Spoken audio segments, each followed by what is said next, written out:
절차를 한번 보고자 합니다. 주택법상 이 주택건설 사업을 하게 될 때는 규모가 이럴 때만 주택법을 적용받습니다.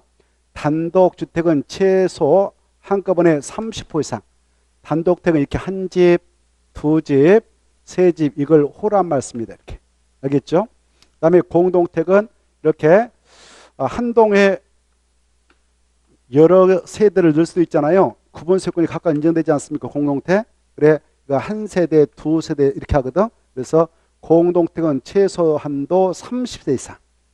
그리고 이 주택 건설을 위한 대지 조성 사업을 하게 될 때는 최소한도 1만 종대 이상. 이런 대규모 사업을 하려고 할 때에는 그 자를 주택건설사업체 대지 조성사업체라 합니다.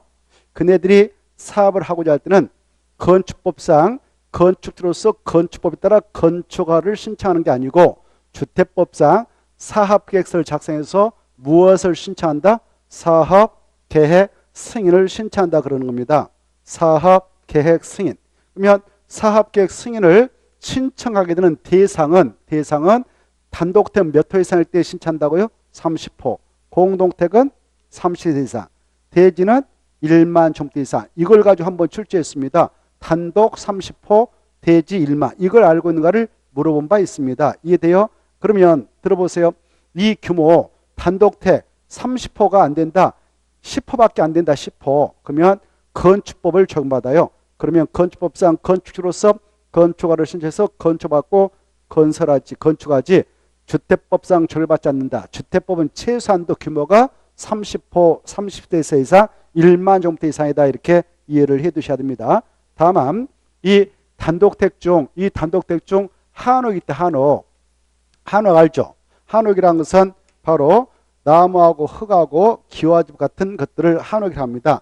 이 한옥 경우는 바로 한옥은 단독택으로서 50호 이상일 때 사업계획 승인을 받도록 되어 있고 이 규모가 안 되면 건축법을 적용받아요. 그걸 가지고 또 한번 출제했습니다. 자, 체크합니다. 그래 575표 보면 사업계획 승인 대상 제목에다 줄 거 봐요.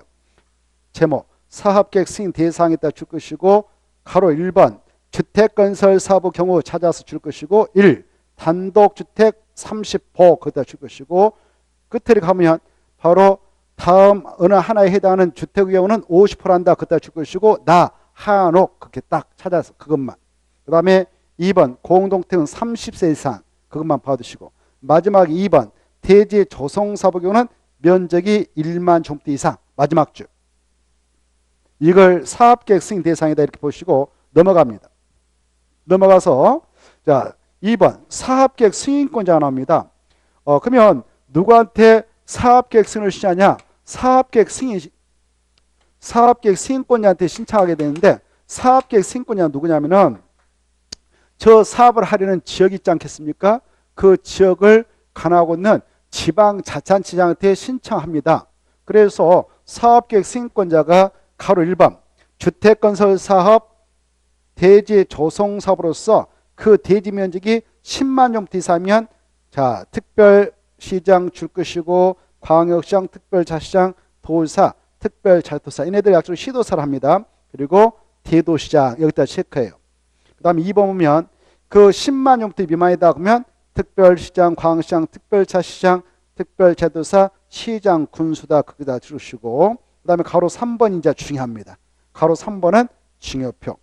자, 그 사업장이 어느 장소가 됐든 국토교통부장한테 승인을 받아야 할 대상이 있어요. 자, 조금 전에 이렇게 봐보세요. 저 주택을 건설하고자 하는데 그 대지 면적이 또 대지를 조성하고자 하는데 그 대지 면적이 10만을 기준으로 해서 10만 제곱미터 이상이냐 미만이냐에 따라서 바로 사업계획 승인권자가 달라졌는데요. 여기 사업을 하는 땅이 서울특별시다. 서울특별시면요. 이상이든 미만이든 다 특별시한테 승인을 받게 돼 있어요. 여기는 25개 구가 있고 구청장인데 구청장한테 승인받지 않습니다. 서울특별시는 이상이든 미만이든 다 누구다고요? 특별시장. 이런 의미가 내포되어 있어요. 알겠죠? 이해를 하면 되고요. 두 번째 봐보세요. 자, 여기가 저 사업을 하려고 하는 땅이 바로 6대 광역시다. 인천, 대전, 부산, 울산, 대구, 광주 이렇게 광역시다. 그러면 이 광역시도 이상이든 미만이든 무조건 광역시한테 승인을 받게 됩니다. 구청장한테 갈 일은 없습니다. 그래 여기 광역시에 지금 아파트가 건설되어 이용되고 있지 않습니까? 그 다 사업계획 승인 대상이지 않겠습니까? 30대. 이거 다 여기 광역시장이 다 승인해 준 것입니다. 구청장이 내준 거 없습니다. 알겠나요? 그 바로 30세대 이상 이런 것들 대부분 바로 누가 내줬다고요? 광역시장. 그 다음에 봐보세요. 이해를 하면 되겠어요. 저 사업을 하려고 하는 그 대지가 저기 세종시에 있다. 그러면 거기도 무조건 이상이든보다는 특별자치시장이 승인권자 되는 겁니다. 그 다음에 제주도다. 그러면 특별자치도사가 승인권자 되는 겁니다. 특별자치도사가. 다만 여기가 문제가 돼요. 자, 여기가 지금 8도다. 경기도, 강원도, 충청, 남북도, 경상남북도, 전라남북도다. 그때 도지사가 계시고요. 이 도 내에는 크고 적은 시군들 있지 않겠습니까? 이렇게. 이때 보세요. 여기 보십시오. 이 도 산하의 시 이것은 인구 50만 명 이상인 50만 명 이상인 그런 시도 있고 미만 시도 있는데 이게 그런 시라 합시다. 50만 명 이상. 그러면 이 충청남도에는 50만 이상인 도시가 천안시밖에 없습니다만은 이런 시를 뭐라고 할까요? 대도시. 대도시라고 그 장을 대도시장이라고 하죠. 대도시에서는 대도시장이 이상이든 미만이든 다 사업계획 승인을 대도시장에 내줘요. 이렇게 이해됐죠? 경기도는 수원시, 용인시, 성남시 다 이게 50만 이상의 시로서 대도시장인데 대도시에서는 이상이든 미만이든 대지 면적이 10만 정도 이상이든 미만이든 무조건 승인을 대도시장에 행사합니다. 다만 이제 여기에만 차이가 있어요. 자, 이 50만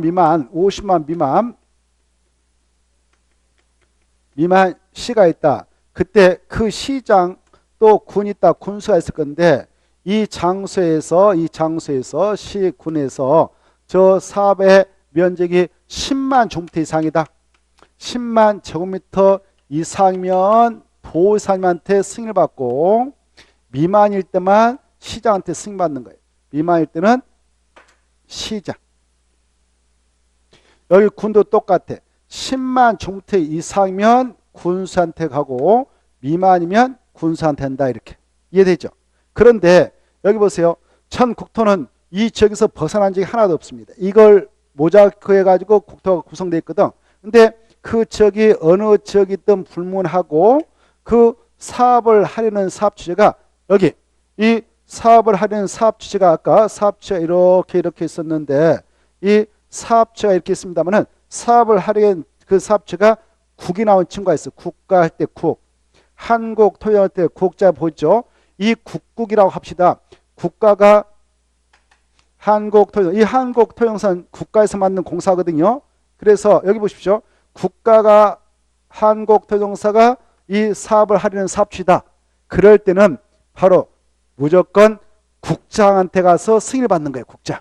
누구한테 간다고요? 국토교통부 장관. 그래서 국토교통부장한테 가서 승인 받는다.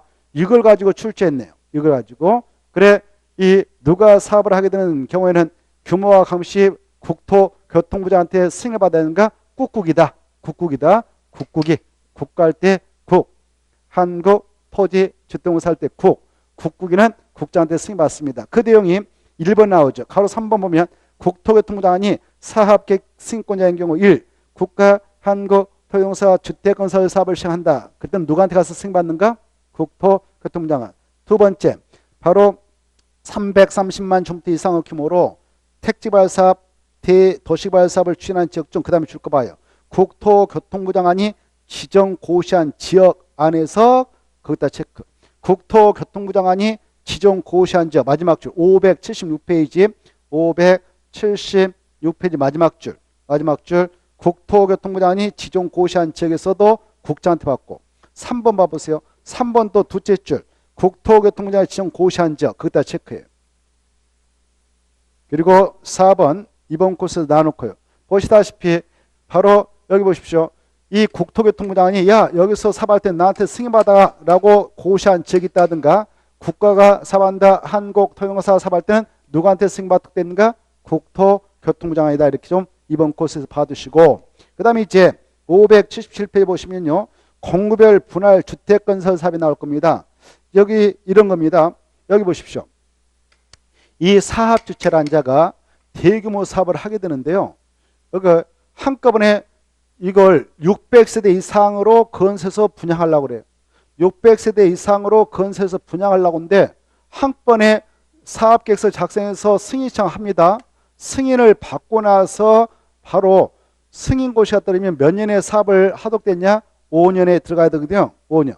그렇지 않으면 정당한 사유 없이 들어가지 않으면 사업계획 승인을 취소당할 수 있습니다.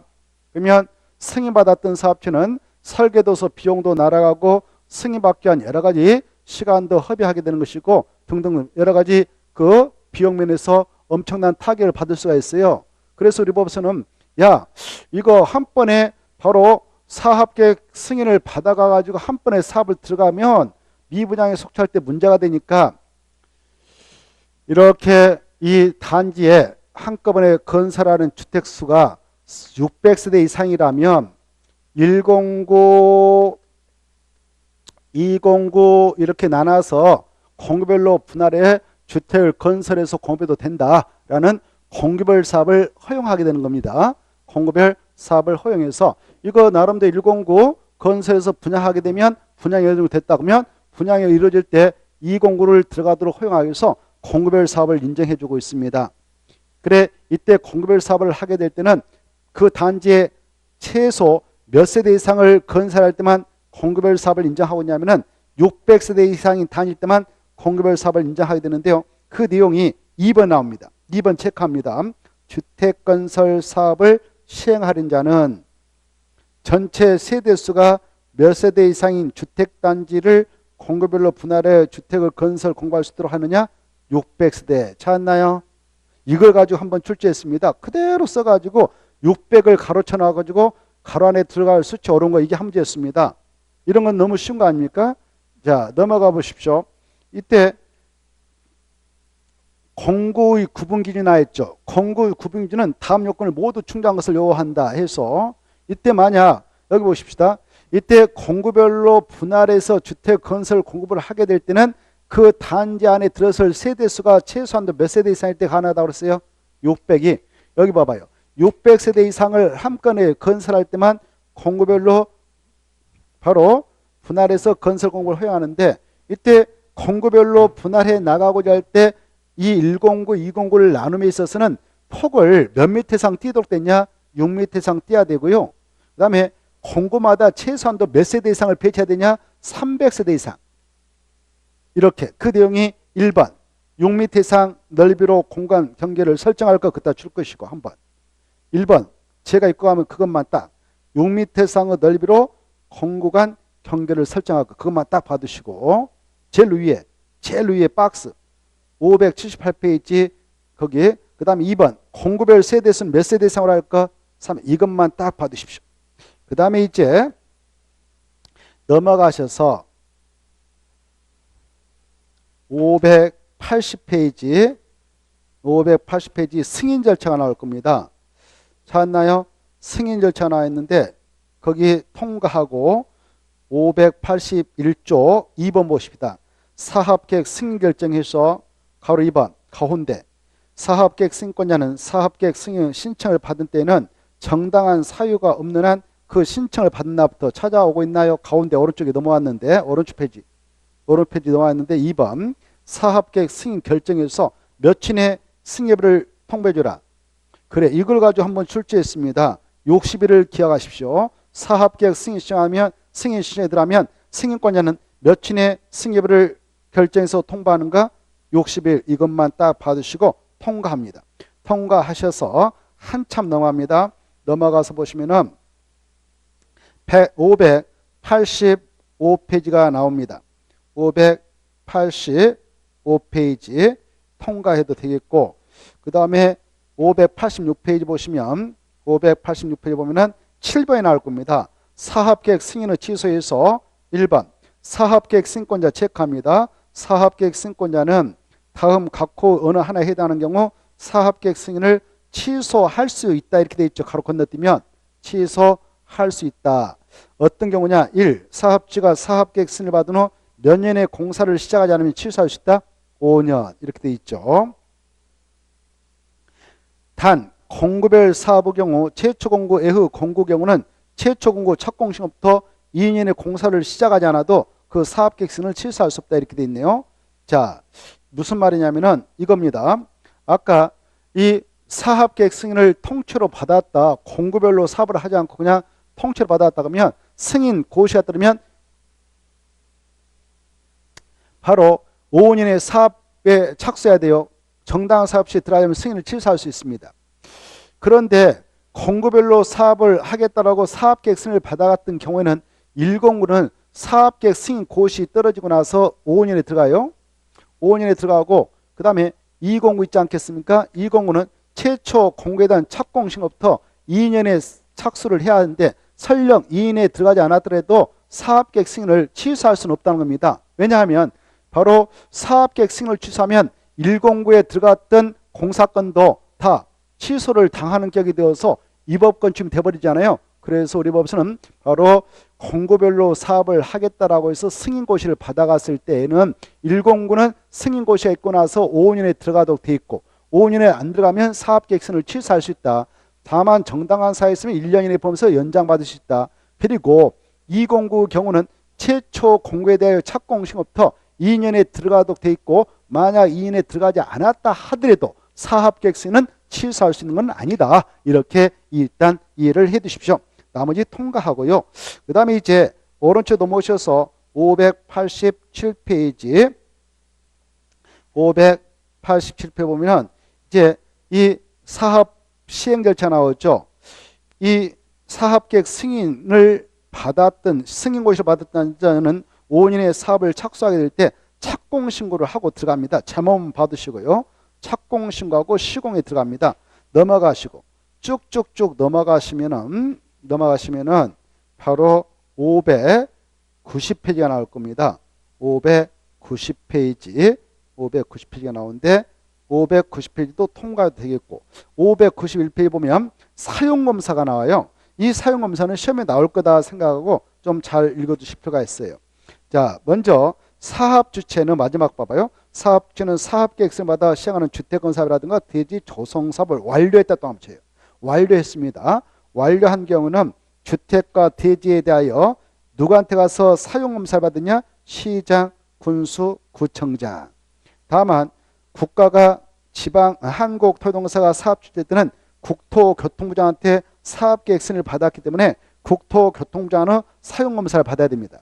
여기 보시죠. 아까 여기 봐봐요. 사업주체 중 국가하고 한국토지주택공사의 경우는 사업계획 승인을 누구한테 신청해서 승인받아갔냐? 국토교통부 장관이 했죠. 그래 국토교통부 장한테 승인받고 공사를 이렇게 들어갔습니다. 들어가가지고 사업 시행이 끝났다. 완료가 되면 사용검사를 사업체가 신청할 때 누구한테 신청해서 받아갔냐? 국토교통부 장관 이 말이에요. 알겠죠? 이해돼요? 그런데요. 여기 보십시다. 이제 이 국토교통부 장관이 아닌 아까 이네들한테요. 여기 봐봐요. 아까 이자한테 또 이자한테 사업계획 승인을 받아갔던 사업주체들 아까 사업계획 승인을 받아서 공사 들어갔다. 공사 끝났다. 그럴 때는 누구한테 가서 사용검사를 신청해서 사용검사 받아야 되냐?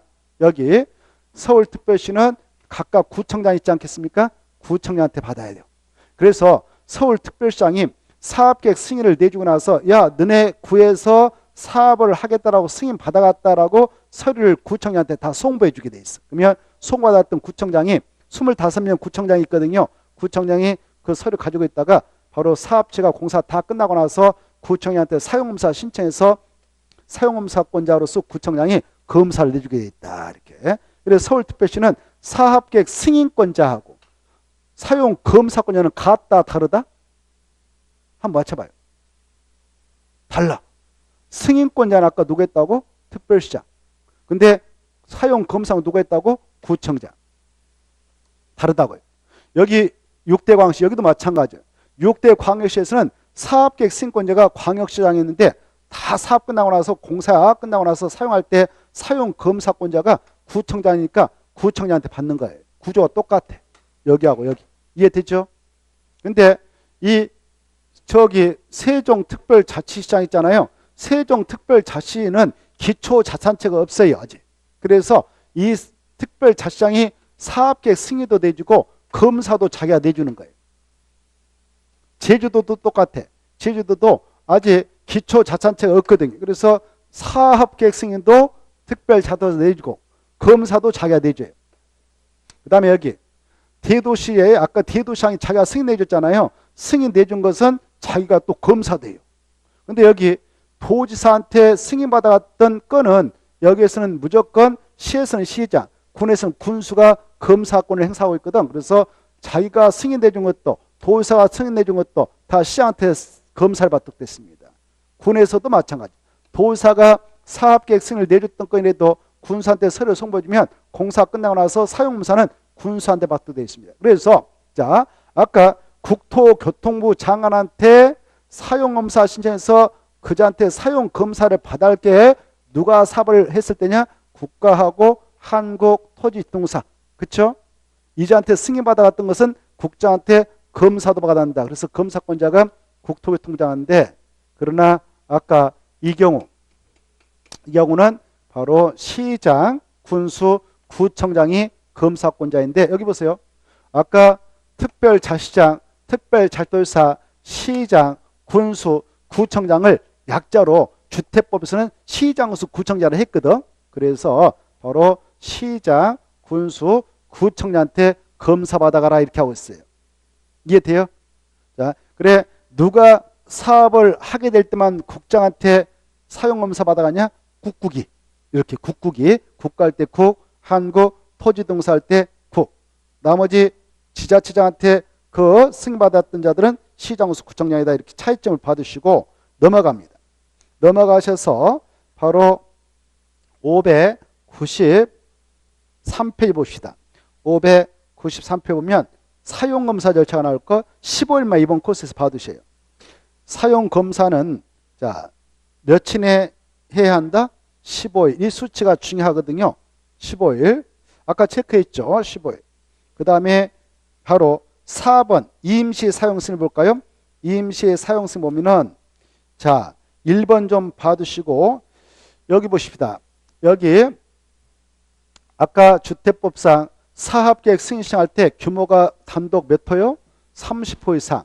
하나, 둘, 셋, 30호 이상이죠. 공동택 30세 이상이죠. 한옥 50호 이상. 그리고 대진 1만 총대 이상이었죠.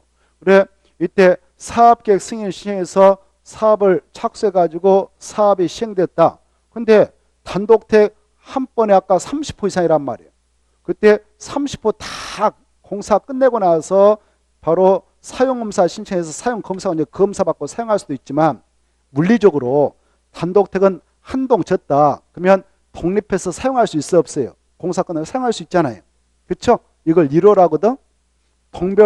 동별로 공사 끝나면 사용검사 신청 사용검사 받을 수 있을 뿐만 아니라 야 바로 임시로 사용할 수 있도록 임시 사용 승인 좀 내주라 라고 임시 사용 승인을 신청할 수도 있어요.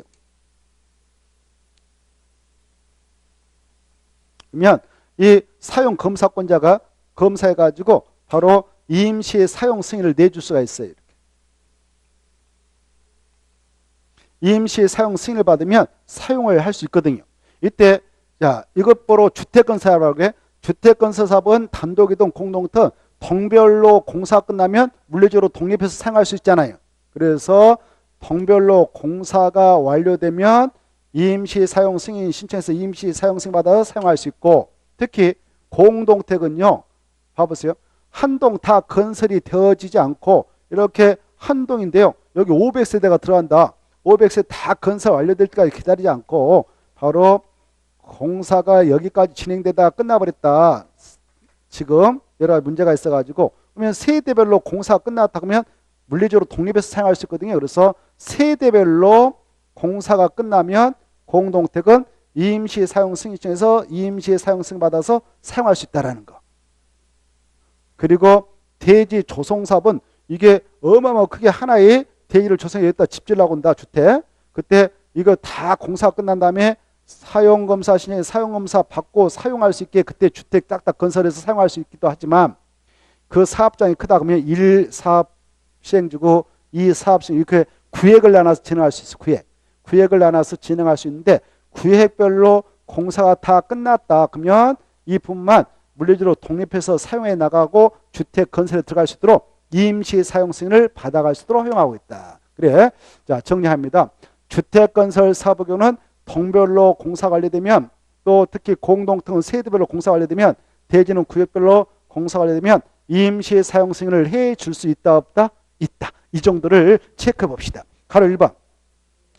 임시 사용 승인에서 1번. 임시 사용 승인을 얻고자 한 자는 체크. 주택 건설 사업의 경우는 건축물로 동별로 공사 완료된 때, 대지 조성 사업의 경우는 구역별로 공사 완료될 때 임시 사용 승인을 신청하여라. 그리고 임시 사용 승인을 받아갈 수 있다 그 말입니다. 2번. 자, 이 바로 사용 검사권자는 이와 같이 임시 사용 승인 신청을 받은 때는 임시 사용 승인 대상인 주택 대지가 사업계획 내용에 적합하고 사용에 지장이 없는 경우에 한해서 임시 사용 승인을 할 수 있다. 이 경우 이제 중요해요. 임시 사용 승인 대상이 공동택일 때는 세대별로 임시 사용 승인을 할 수 있다 없다? 있다. 이걸 가지고 두 번 출제했습니다. 어떻게 나왔냐? 공동택은 세대별로 임시 사용 승인을 할 수 없다. 없다 이렇게 나왔어요. 있다 했다 체크. 있다가 중요합니다. 자, 그 정도를 봐두시고 넘어가죠. 자, 그 다음에 쭉 넘어가시면은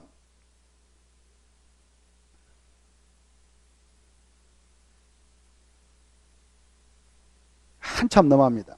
넘어가셔서 바로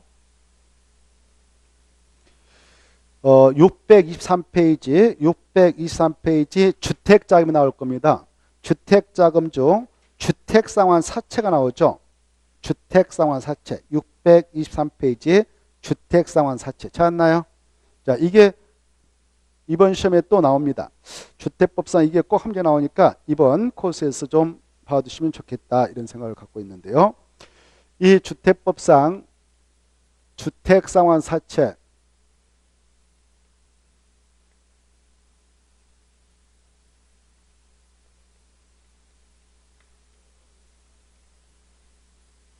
이 주택상환 사채 이런 겁니다. 이 회사에서 이 사채를 파는 겁니다. 이 사채를 판다. 그래 여러분이 사갔습니다. 사가면 바로 사갔던 자에게 주택을 건설해서 상환해 주겠다는 겁니다. 이걸 주택상환 사채를 합니다. 주택상환 사채.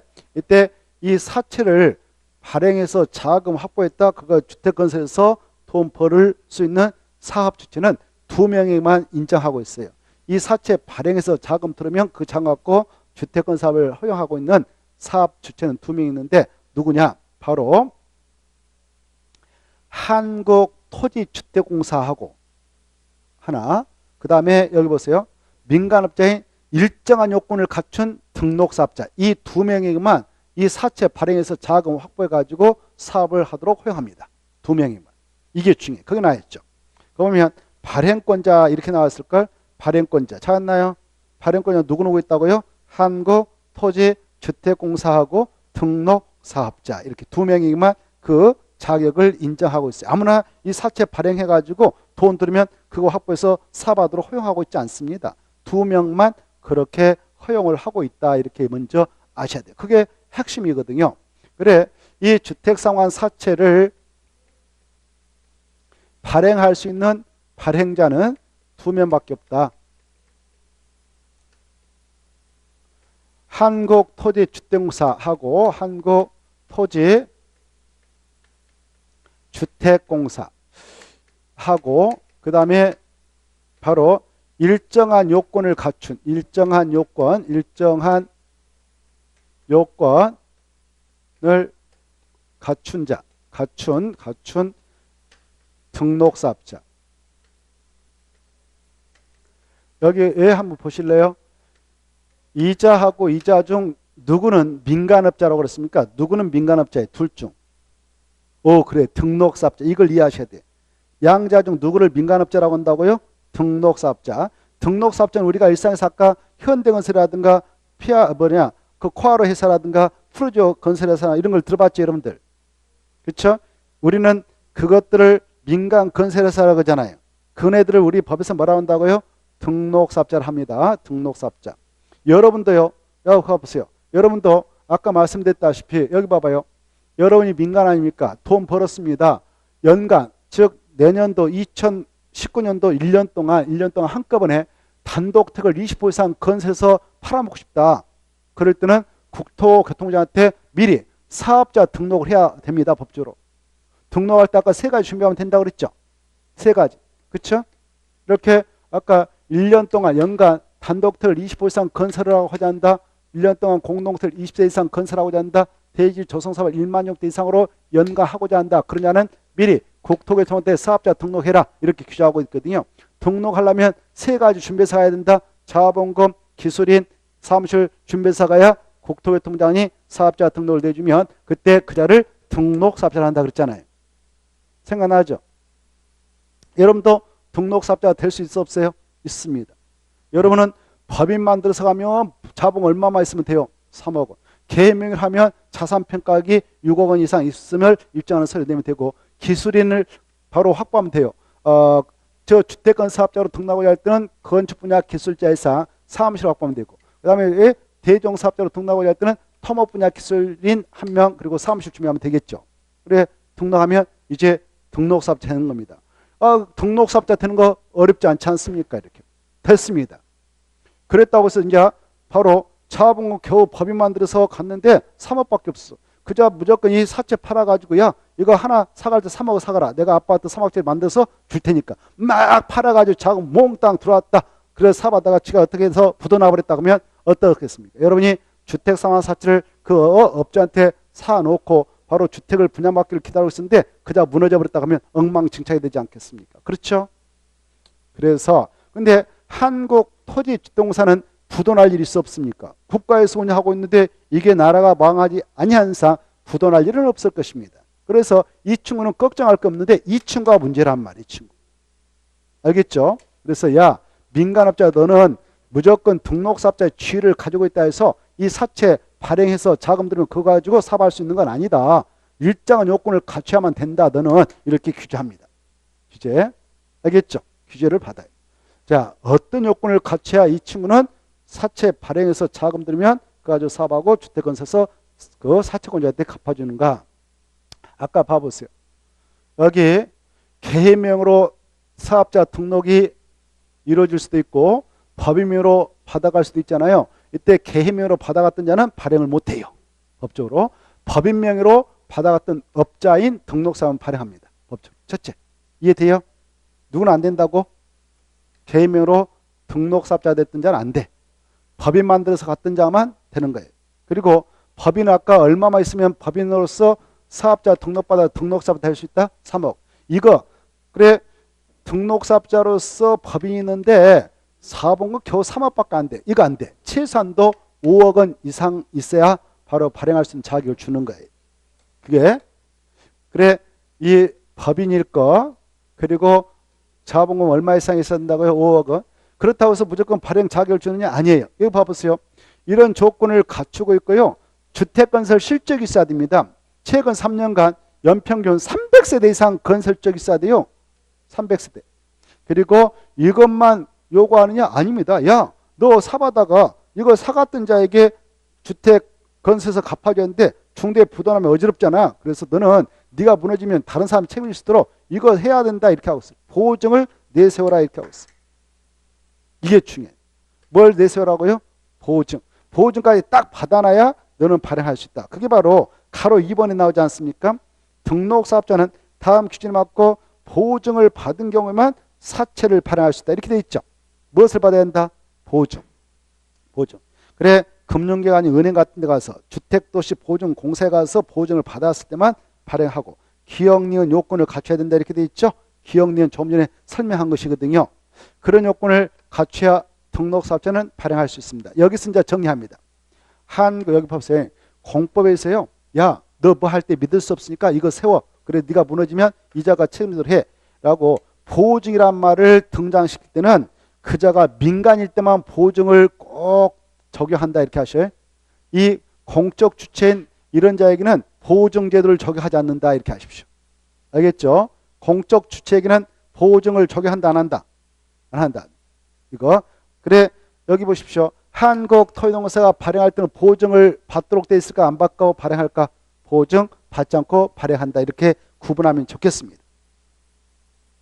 동그라미 2번. 이제 이자들이 발행을 할 수 있는 자격자인데 발행을 할 수 있는 자격자라도 발행 계획서를 작성해. 이렇게.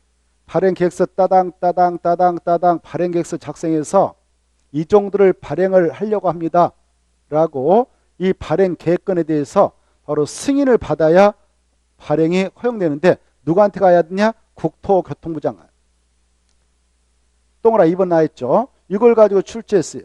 동그라미 2번 누구한테 승인받으라고요? 국토교통부 장관. 동그라미 2번 주택상환 사채를 발행하는 자는 밑에 발행계획을 수립해서 국토교통부에서 승인받아라 이렇게 돼 있죠. 가로 2번. 이때 이제 승인받아가지고 발행을 하게 될 때게요. 발행 방법. 여러분이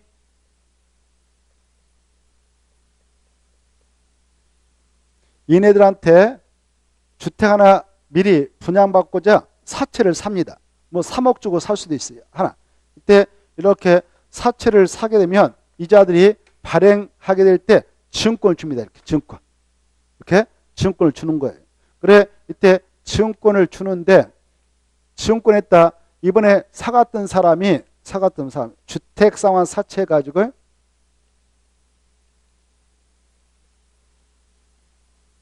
사채 증권 이렇게 주거든요. 이때 증권에다가 여러분이 이걸 지금 얘네들한테 아파트 3억짜리 분양하달라고 이걸 샀다. 그러면 여러분의 이름도 채권자가 누구다. 사갔던 사람 사채권자겠죠. 사채권자. 이 증권의 권리자가 누구다. 사채권자. 권자의 이름을 씁니다. A다. 이렇게 이 사채권자의 이름까지 써서 주는데 이걸 이름명 기록하다 해서 기명증권이라 표현합니다. 뭐라 한다고요?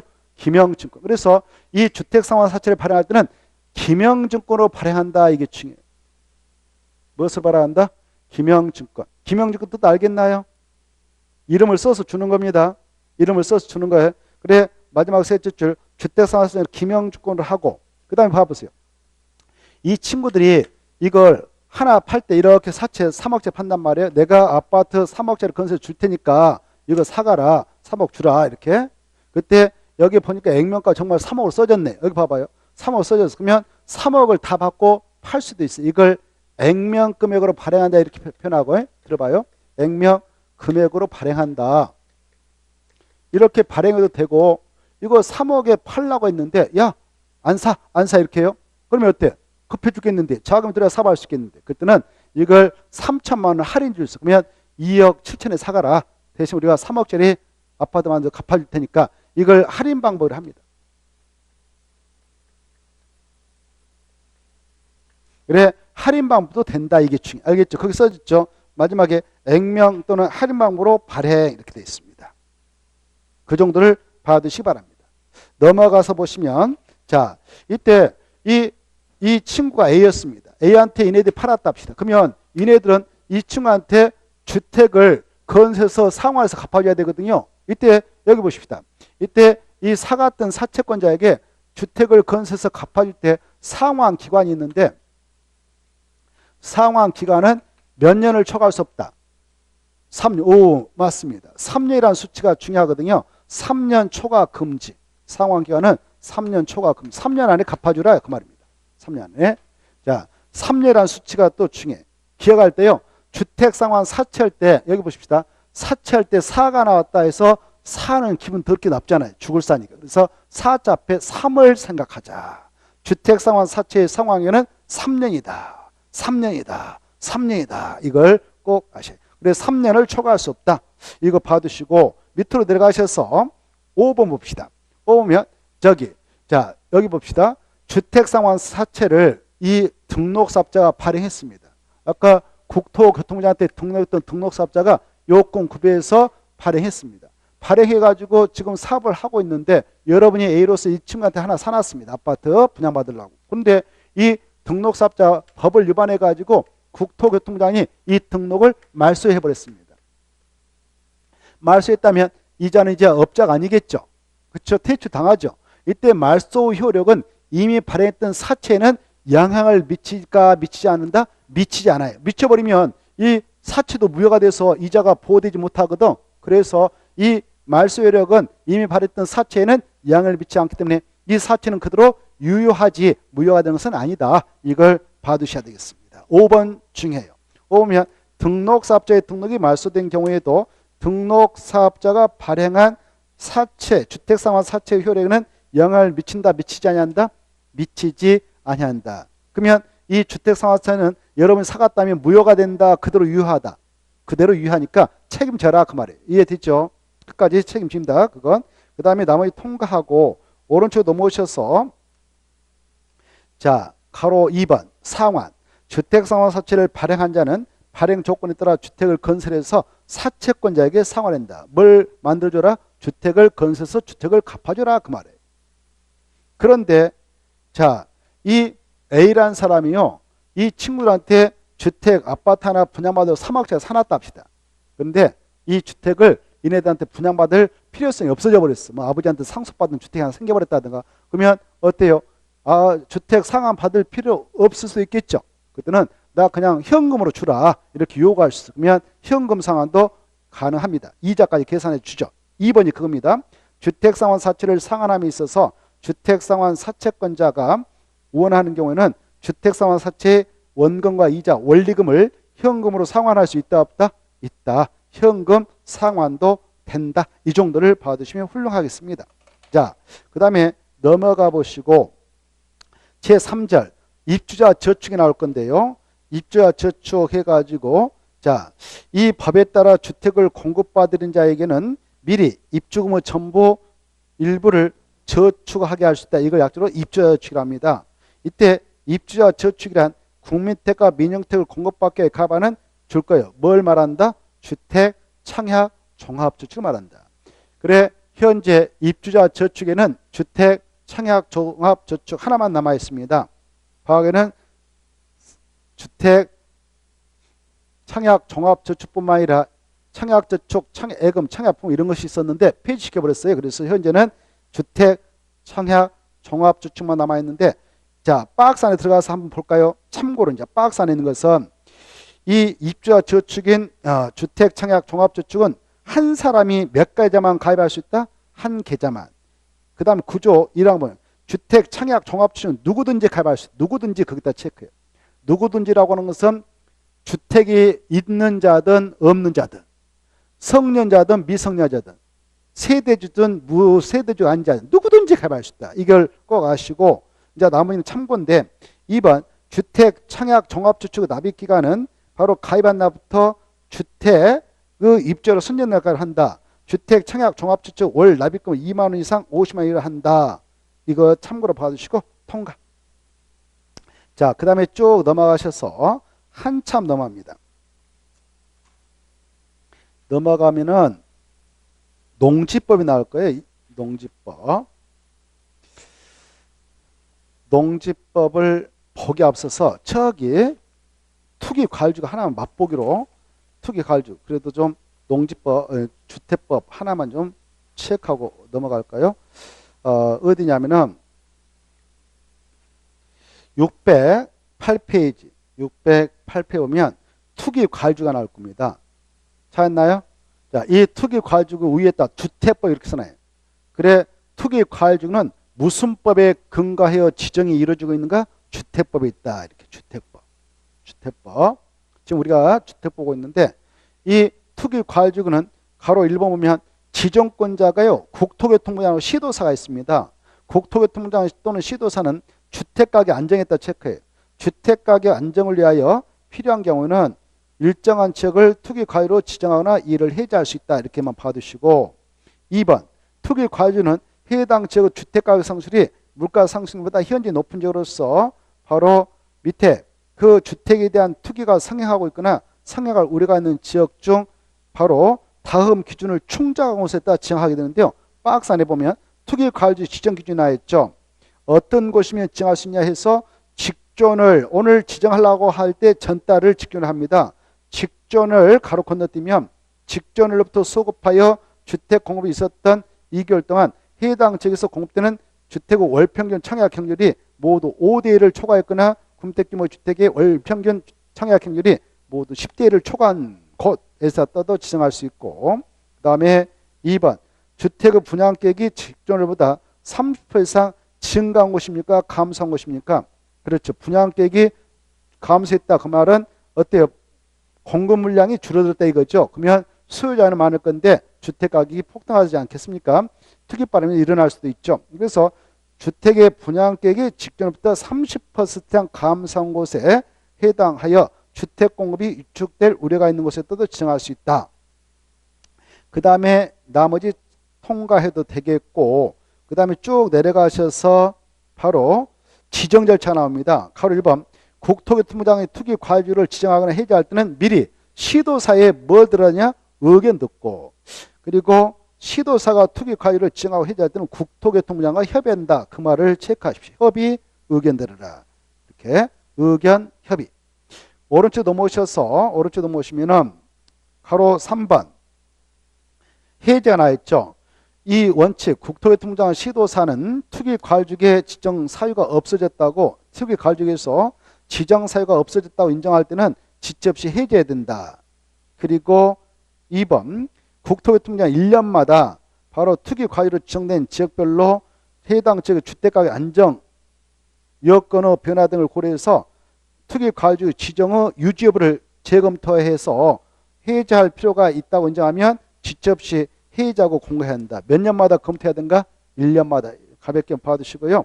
그 다음에 이제 3번, 1번 보시면은 투기 과유로 지정된 지역의 시도사, 시장수, 구청장은 투기 과유로 지정된 후 그 주택 가격이 안정되는 등 지정 사유가 없어졌다고 인정되는 경우에는 국장, 시도사에게 지정 해지를 요청할 수 있다. 요청자가 누구냐? 풀어달라고 요청할 수 있는 자는 시도사, 시장수, 구청장입니다. 그러면 요청이 들어가면 동그라미 2번 바로 요청 받은 납도 40일 이내에 지정의 해제 여부를 결정해서 다시 그네들한테 통보해 주면 돼요. 40일 이내에 통보해 줍니다. 넘어가시고, 자, 이때 가로 4번을 보십시다. 이렇게 투기 과유를 지정한 이유는 투기 과유로 지정된 곳에 입주권의 전매를 제한하자. 입주권을 분양권이라는데, 그러면 투기 과유지역에서 건설 공급되는 주택의 입주로 선정된 취 그때 줄 거 봐요. 건설 공급되는 주택의 입주로 선정된 취 그때 줄 것이고, 약자로 입주권 이렇게 써놔요. 입주권. 이걸 일상에서는 분양권 이렇게 표현합니다. 분양권. 그래 입주권 분양권이 그래 입주로 선정치. 자, 여기가 지금 투기 과유로 지정됐어요. 이렇게. 여기, 자, 여기가 바로 서울특별시가 투기 과유로 전체가 지정됐다. 그러면 여기 안에 들어가서 오늘 투기 과유로 지정됐다 합시다.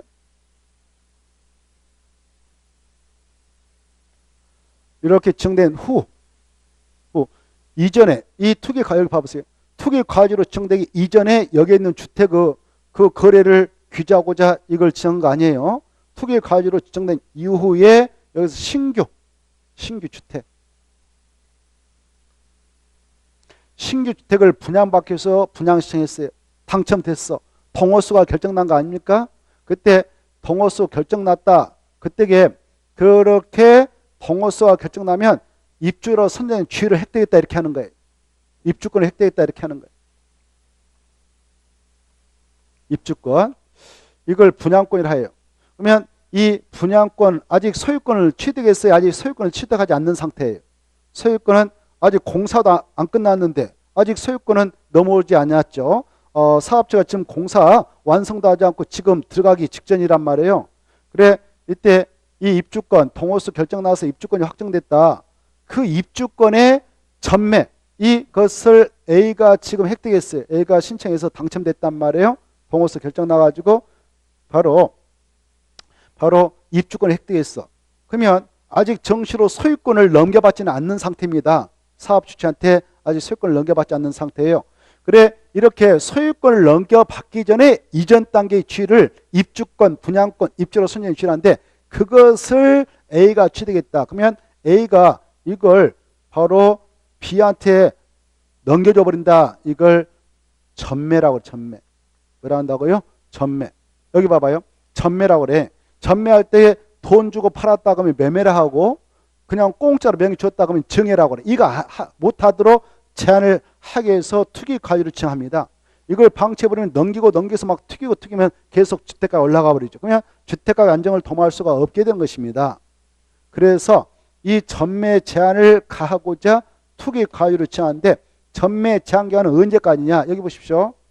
이 A라는 자가 이 사업 주체로부터 소유권 이익을 받기까지 공사가 다 끝나야 잔금 넣고 소유권 넘겨받겠죠. 그때까지 전매를 제한하기 위해서 투기 과유를 지정합니다. 그 내용이 거기 나오죠. 투기 과유에서 건설 공급되는 주택의 입주로 선정된 지의 전매 제한 기간은 해당 주택의 입주로 선정된 날부터 해당 주택의 소유권 이전 등기일까지 기간 동안 전매를 못한다. 이렇게 전매를 못한다. 단 이때 봐보세요. 이렇게 소유권 이등기를 할 때까지 전매를 제한하는데 여기 봐봐요. 이 사업주체라는 자가 이걸 분양했던 사업주체가요. 사업주체가 지금 사업을 어마어마하게 제한시켰어. 입주로 선정된 날이 오늘인데 이날부터 막 지금 5년이 지날 때까지 소유권을 안 넘겨주고 있어요. 사업이 지연돼가지고. 5년이 지날 때까지 소유권을 넘겨주지 않고 있다 그러면 아직 소유권을 넘겨받지 못한 A지만 전매 제한을 풀어서 넘겨주고 나갈 수 있도록 허용합니다. 5년간만 제한하고 있다. 몇 년 지나버리면 전매를 못하느냐, 전매 제한을 못하느냐? 5년 초과합니다. 이해돼요? 자, 그런데 일단 그 정도는 받으세요. 자, 그런데 여기 투기 과유주가 안에서 지금 서울특별시 전체가 투기 과유주 지정됐다 가자하고 그 안에서도 이 공공택지에서 분양된 게 있어요. 공공택지. 공공택지에서 분양되는 게 있는데요. 공공택지에서 분양된 것은 분양가 상한제 적용을 받습니다. 분양가 상한제 적용받는 것은 별도의 규정에 의해서 전매 제한이 따로 있어. 그래서 그거 빼고 나머지만 이 투기 과유주의 전매 제한권을 적용받고 있습니다. 거기 밑에 가로 안에 있는 말이 그 말이에요. 단 분양가 상한제 적용택 및 그 주택의 입주로 선정된 지에 해당하는 것은 포함한다, 제한한다? 가로 안에 제외된다. 그것은 별도로 전매 제한기간이 따로 있기 때문에 그건 빼고 그것이 아닌 경우에만 바로 투기 과유주간에서의 입주권 전매 제한을 적용합니다. 자, 그 정도 보시고 그래 밑에 손을 보시면 투기 과유로 지정되면 그 투기 과유주 내 기존 주택을 포함한 주택은 전매 행위가 제한되지 아니하고 신규 주택의 입주로 선정했지만 전매 행위가 제한된다. 이렇게 되어 있죠. 기존 것은 적용하지 않습니다.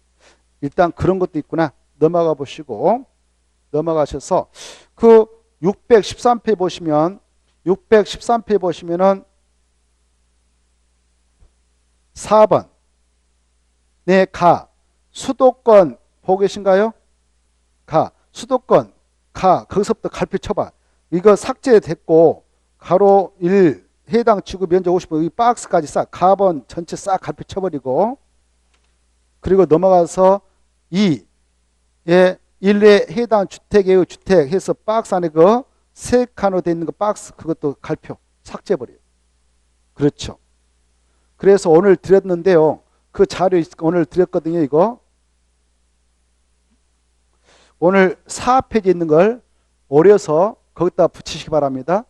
오늘 알겠죠? 이 공법은 수시로 개정돼요. 엊그저께 개정돼 가지고 지금 최근에 9월 달에 주택가격이 폭등해 버렸잖아요. 그래서 전매 제한기간을 좀 조정하려고 엊그저께 이게 개정돼서 통과됐어요. 개정돼서 공법은 수시로 개정되니까 이 자료 나가면 그때그때 오려서 붙여놓으시기 바랍니다. 그래서 여기 페이지 써놨으니까 613페이지하고 64페이지에다 오려 붙이세요. 이렇게 써놨죠. 나머지는 수정해서 여러분이 그 페이지 찾아가지고 좀 수정해서 정리해 두세요. 알겠죠? 예. 이것만 오려 붙이세요. 이것만. 쓰기 힘드니까.